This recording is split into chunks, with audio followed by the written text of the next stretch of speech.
Hi, I am Maria. You are watching Golden News Channel. Today, the 11th of August 2020. Now headlines. U.S. President Donald Trump fires outside the White House during press conference. China bans 11 key figures, including U.S. senators. U.S. bans Hong Kong's China-led regimes. Paris, building fire kills 3, injures dozens. Who were the owners of the chemicals that blew up Beirut? No one will come to the front. COVID-19 lockdown, UK unemployment rate fears rising further. Now details of headlines. You are watching Golden News Channel. Please subscribe and share. Iran calls for U.S. President Donald Trump fires outside the White House during press conference. Washington, a man fired outside the White House during U.S. President Donald Trump's press conference. According to tweets from the U.S. Secret Service, the shooting occurred in the presence of a U.S. Secret Service official on 17th Street and Pennsylvania Avenue, where Secret Service guards shot and wounded an armed man outside the White House. The White House was locked down during the shooting. The injured suspect has been arrested and taken to a hospital, but the identity of the attacker has not been revealed, U.S. media said. China bans 11 key figures, including U.S. senators. Beijing, China has imposed sanctions on 11 key figures, including US Senators Marco Cruz and Ted Cruz. According to the World News Agency, tensions between China and the U.S. have increased further, with China banning 11 officials, including 2 U.S. senators, in response to the U.S. ban on 11 people, including the Hong Kong ruling. U.S. bans Hong Kong's China-led regimes. The statement issued by China said that the U.S. senators and individuals who have been banned have treated inadmissible and irresponsible statements about China's national security bill in Hong Kong, but were not informed of the nature of the ban on American individuals. It was clear that economic tensions and political tensions between China and the U.S. had begun as President Trump took over, but the situation in Hong Kong has seen a rise. Paris, building fire kills 3, injures dozens. Paris, the French capital Paris, a building was set on fire, killing 3 people and injuring dozens. The fire brigade managed to control the fire after 8 hours of struggle. Who were the owners of the chemicals that blew up Beirut? No one will come to the front. One thing is clear in the story of the Beirut-bound blast that destroyed the place of the highly explosive ammonium nitrate, and that no one has come out open to claim it.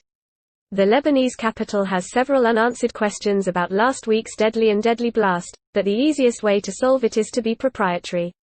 The clear identity of ownership, especially the once-in-a-year ship, is as dangerous as the Moldovan flag brought through the Russians when it went to Beirut 7 years ago, which is the key to its insurance and conflict resolution that often arises.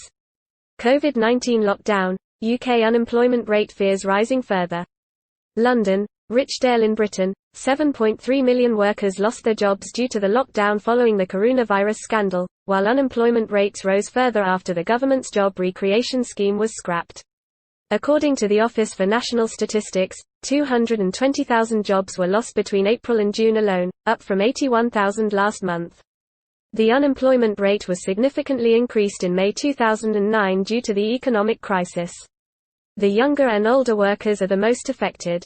These figures exclude those who are part of the scheme, those with zero-tolerance contracts and those who are temporarily on a non-payment leave, which has led to the country's unemployment rate at about 3.9% in the last quarter of last year.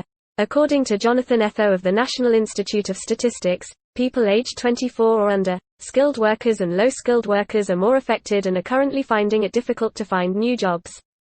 Despite the severe economic impact of the corona, the unemployment rate did not rise as much as there was fear, largely because of the government's scheme to large numbers of workers.